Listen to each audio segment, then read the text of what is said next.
გამარჯობა. მე ნატალია ვარ და დღეს ვისაუბრებ სამ შეცდომაზე, რომელმაც საკმაოდ შემოფერხა კარიერის განმავლობაში. ერთად განვიხილოთ ჩემი მიერ დაშვებული შეცდომები, რა მასწავლა ამ გამოცდილებამ, რომ შენ იცოდე როგორ აირიდო ეს ყველაფერი თავიდან.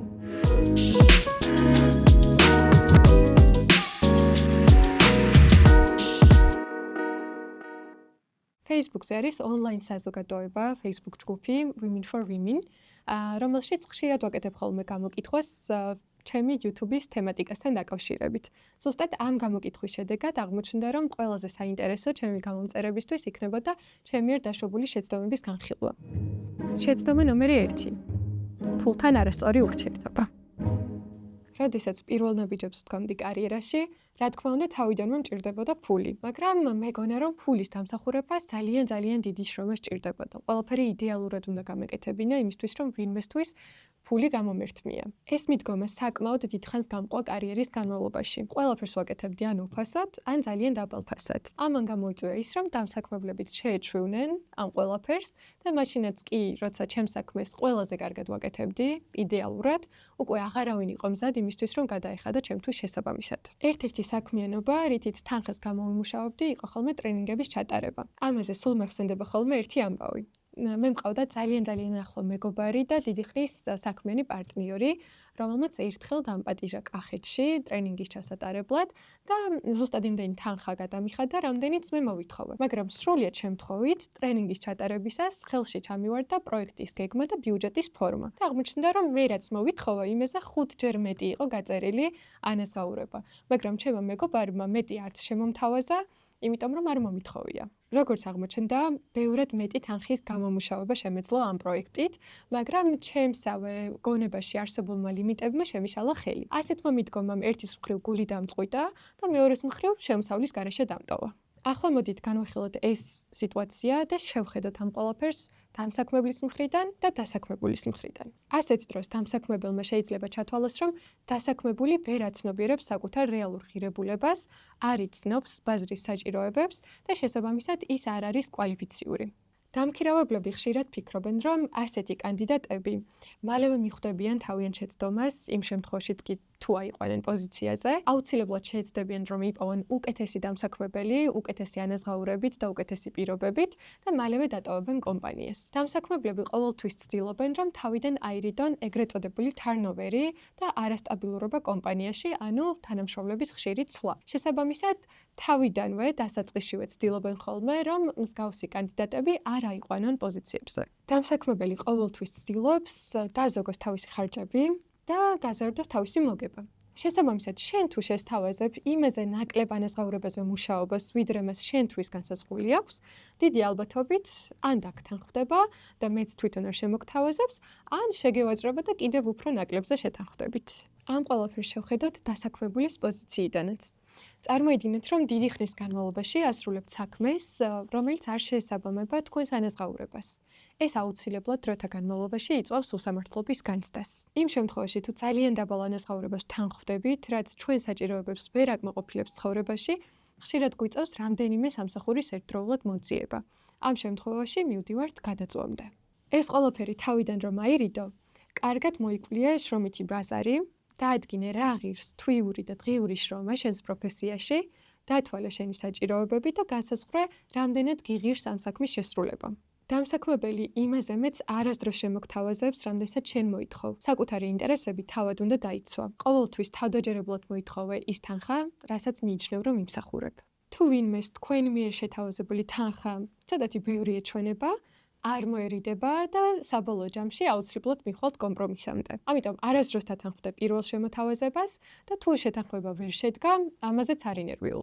რაც მთავარია, ისწავლე არას თქმა და არასდროს აიღო საკუთარ თავზე ისეთი საქმე, რომელიც დიდ დროს გართმევს და დახარჯულ ენერგიას ვერ აკომპენსირებს. შეცდომა ნომერი 2. საკუთარი შესაძლებლობების არასწორად შეფასება. ალბათ ძალიან ბევრ ადამიანს გაქვთ მსგავსი გამოცდილება, როდესაც იდეალური CV გაქვთ, აგზავნით თქვენთვის სასურველ პოზიციებზე, მაგრამ იქიდან პასუხი არ არის. ზუსტად ამ მდგომარეობაში ვიყავი მეც და მოგიყვებით, როგორ ვიპოვე გამოსავალი. უნივერსიტეტი როგორც კი დავასრულე, მქონდა იდეალური პორტფოლიო. GPA 4 და 0, იდეალური ცოდნა, უცხოენების, უცხოური განათლება და როგორც კი ჩამოვედი საქართველოში, ჩემი CV-ების გაგზავნა დავიწყე პირდაპირ დირექტორების პოზიციაზე. მინდოდა ბანკების ან არასამთავრობო ორგანიზაციების დირექტორობა. რა თქმა უნდა, არავინ პასუხობდა. საკმაოდ დიდი დრო გავატარე ამ მდგომარეობაში, სანამ მივხვდებოდი, რომ ჩემი თეორიული ცოდნა საკმარისი არ იყო და მჭირდებოდა პრაქტიკული გამოცდილებაც. თავიდანვე დირექტორის პოზიციაზე არავინ დამნიშნავდა. ამიტომ დავიწყე სტაჟირებებით. როგორც აღმოჩნდა, სწორად ვერ შევაფასე საკუთარი შესაძლებლობები და გარემოებები. ამაში ძალიან დიდი დრო დამეკარგა. ესეთი რუტინა მქონდა, რომ ვაგზავნიდი CV-ებს და მერე უსასრულოდ ველოდებოდი პასუხებს. ეს პასუხები ხანდახან საერთოდ არც მოდიოდა და ასე გავიდა, რომ არ მოგატყუოთ დაახლოებით 1 წელი. აქედან რა დასკვნაც გამოვიტანა ის არის, რომ ზოგჯერ ადამიანები ზედმეტად დელოლუები ვართ. ძალიან მნიშვნელოვანია, რომ მაქსიმალურად ობიექტურად შევხედოთ საკუთარ შესაძლებლობებს. გამოვიყენოთ ისეთი ხელსაწყოებიც, როგორიც არის მაგალითად SWOT-ი და დავიხმაროთ სხვა ადამიანებიც, ვისაც აქვთ გარკვეული კომპეტენცია ამ საკითხში. მე ვარ დარწმუნებული, რომ ძალიან ბევრი ისეთი ადამიანი მიყურებთ ახლა, ვინც საკმაოდ ობიექტურად აფასებთ საკუთარ შესაძლებლობებს, მაგრამ მაინც აგზავნით CV-ებს და პასუხი დამსაქმებლისგან არ არის. ამ შემთხვევაში ზოგადი რჩევა ასეთი მექნებოდა, რომ შეეცადოთ ჩამოიყალიბოთ ადაპტაციის უნარი. თუ რაღაც არ გამოდის, შეცვალეთ ტაქტიკა და თავიდან სცადეთ. ჩემ შემთხვევაში ადაპტაციის უნარი ნიშნავდა დაბალი საფეხურიდან დაწყებას. ვიღაცის შემთხვევაში ეს შეიძლება იყოს სხვა სფეროში ვაკანსიის მოძებნა. ან ორგანიზაციასთან დაკავშირება და საკუთარი კანდიდატურის უკეთესად გაცნობა. ეს შეიძლება მოხერხდეს ორგანიზაციის მიერ განხორციელებულ პროექტებში მონაწილეობით. შეცდომა ნომერი 3. ვიზუალური ეფექტის უგულებელყოფა. გავიზარდე ისეთ გარემოში, სადაც ვიზუალზე აქცენტი თითქმის არ კეთდებოდა. სკოლაშიც მქონდა შავ-თეთრი ფორმა და დილას გაღვიძებისას მაგალითად საერთოდ არ მჭირდებოდა იმაზე დროის დახარჯვა, რომ მომიფიქრებინა რა ჩამეცვა. ადამიანები ჩემს სივრცეში ფასდებოდნენ თავიანთი ნიჭით და უნარებით და ძალიან იშვიათად კეთდებოდა ხოლმე კომენტარი ვიღაცის ვიზუალზე. შეიძლება ამან განაპირობა, რომ დიდი ხნის განმავლობაში საერთოდ არ მიფიქრია საკუთარ გარეგნობაში ინვესტიციაზე. ზუსტად გეტყვით ახლა რას გულისხმობ. მაგალითად, როდესაც საზღვარგარეთ მივდიოდი ხოლმე კონფერენციაზე, არასდროს გეგმავდი რა ტანსაცმელი უნდა წამეღო. და ხშირად აღმოჩენილა, რომ ჩავსულ ადგილზე და იმაზე ბევრად ნაკლები კაბა მქონდა წაღებული, ვიდრე მჭირდებოდა.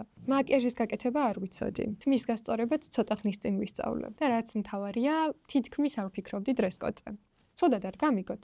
კონფერენციაზე ჩუსტებით არასოდეს მივსულ ვარ, მაგრამ არ მიფიქრია იმაზე, მაგალითად, ჩემი სამკაულები შეესაბამებოდა თუ არა კორპორატიულ დრესკოდს. ვიზუალურ ეფექტთან დაკავშირებით გამოკითხვა გავაკეთე ჩვენს ჯგუფშიც, სადაც 90%-ზე მეტმა ადამიანმა თქვა, რომ ვიზუალურ ეფექტს ძალიან დიდი მნიშვნელობა აქვს ადამიანის პროფესიულ ცხოვრებაში.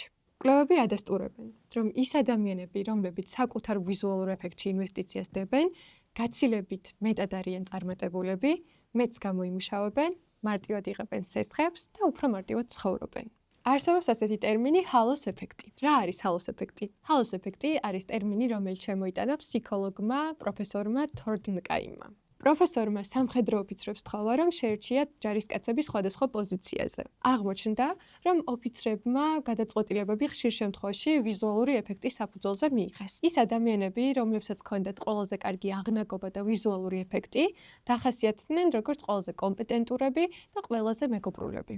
ეს ეფექტი ხსნის ფენომენს, როდესაც კარგი ვიზუალური ეფექტის მქონე ადამიანს მიაწერენ ხოლმე სხვა დადებით თვისებებსაც. ახლა მინდა გაგახსენო ჰალო ეფექტის მაგალითი საკუთარი ცხოვრებიდან. ქონია ისეთი შემთხვევა, როდესაც ვიღაც გაიცანი, ძალიან მომხიბვლელია, ძალიან კარგად აცვია, კარგი სუნი აქვს, გიღიმის, შთამბეჭდავია და შენ ამ დროს ფიქრობ, რომ კარგი პროფესიონალიც არის. მერე უკვე საქმეში იცნობ ამ ადამიანს და აღმოჩენ, რომ არაფერიც არ იცის. სწორედ ეს არის ჰალო ეფექტი. ყველაფერი, რაზეც აქამდე ვისაუბრეთ, კვლევებით არის გამყარებული. გამოიყენე ეს ცოდნა საშენოდ. ჩადე ინვესტიცია ვიზუალურ ეფექტში.